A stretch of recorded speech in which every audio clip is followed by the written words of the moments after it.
You ask Tiger to solve. This deals with linear equations with one unknown. The final result is p equals 1. Let's solve it step by step. Simplify the expression. Simplify the arithmetic. Swap sides.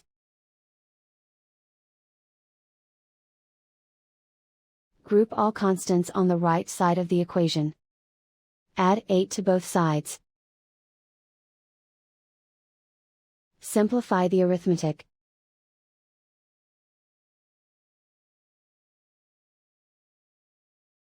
Isolate the p. Divide both sides by 8. Simplify the fraction.